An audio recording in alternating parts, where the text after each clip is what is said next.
Hey everyone, the next update for TrackTools is almost ready to go. I've been working through a bunch of fixes and improvements across pretty much all the modifiers. Let me walk you through what's changed. The road modifier now has an option to create crossfall on the road.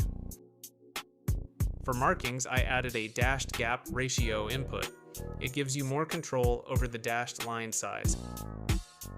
The racing curb modifier now has an option to automatically scale down the ends, which speeds up the workflow.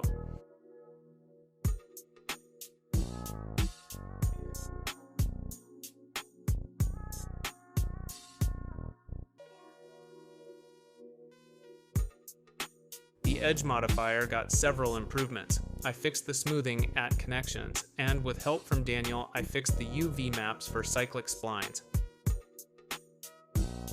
You can now stack the edge modifier multiple times. The wider it gets, the more it breaks with sharp angles, but it handles it better than I expected. The other improvement is profile presets.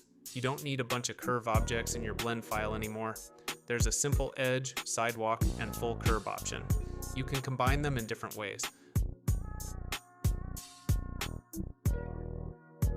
The barrier modifier got a significant update. I split the control panels for the mesh and instances so they're better organized. The instances can now be rotated and you can switch their Z orientation.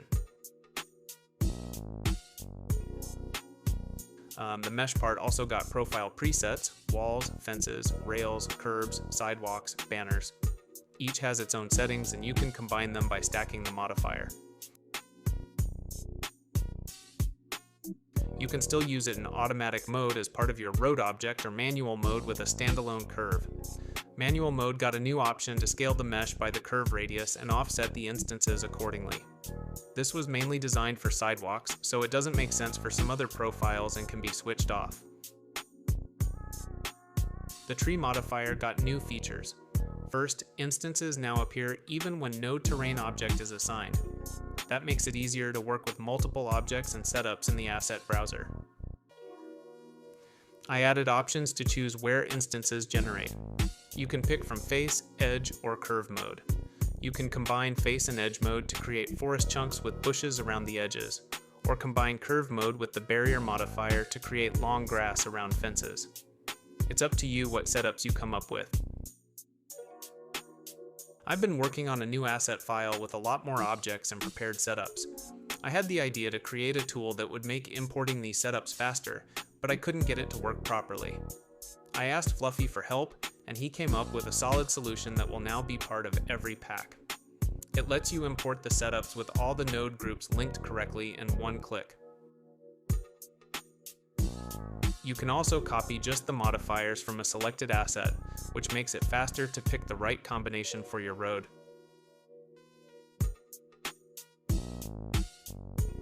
The best part is that it can import whole collection hierarchies with objects correctly assigned to each other. You can just start building from there. Once this is working properly, it should eliminate the need for the startup file entirely.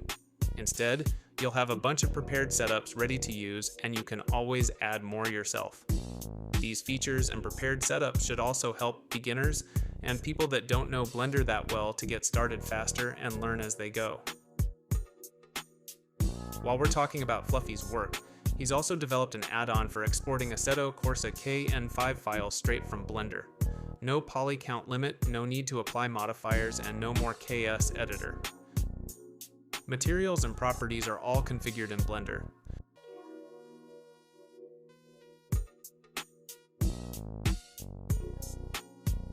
This is honestly a game changer for Assetto Corsa modding. It'll speed up the whole workflow massively. Check out his YouTube channel, links in the description.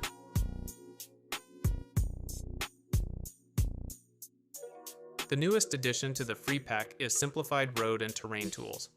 The Road tool generates a simple mesh along a curve and can be shrink wrapped to a reference terrain. You have basic control over the shape of the road.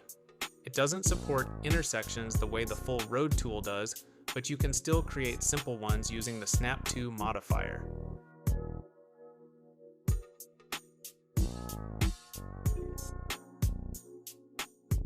the simple terrain tool smooths the mesh around the road based on input values and can cut out the road shape automatically. Even though it might look complicated at first, these are actually pretty straightforward setups and are a good starting point for anyone learning geometry nodes. So as a bonus, I'll be releasing a step-by-step video on how to create these two node groups yourself and explaining the logic behind every part. I completely reworked the terrain geometry modifier. It's now more optimized and easier to use.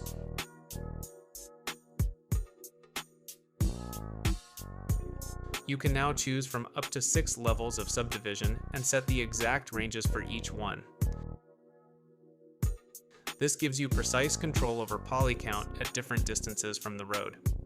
The seam quality is also much better. It creates almost no holes at the seams compared to before.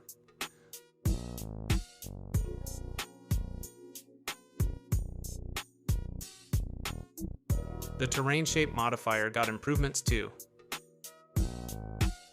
The Boolean operation for the cut road shape option is now more stable.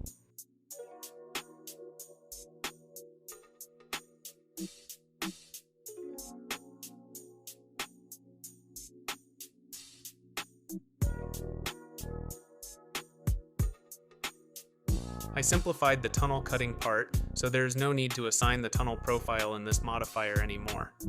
Speaking of tunnels, I completely reworked the tunnel and bridge modifiers too. I'm not sure if these will be part of this update since there are still some bugs I need to solve, but here's what I've been working on. For the bridge, I used an edited road modifier, so the bridge mesh has the same base as the road, which is then extruded. Like most of the tools, there's now an option to choose between automatic or manual mode. Combining the Snap To modifier with manual mode can be a really fast way to create the bridge exactly where you want it.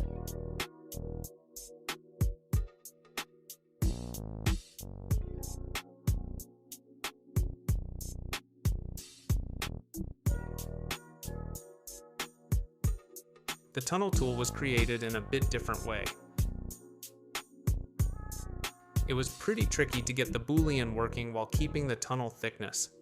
Although there are still many limitations at this point, you can already achieve pretty satisfying results if you're careful with it.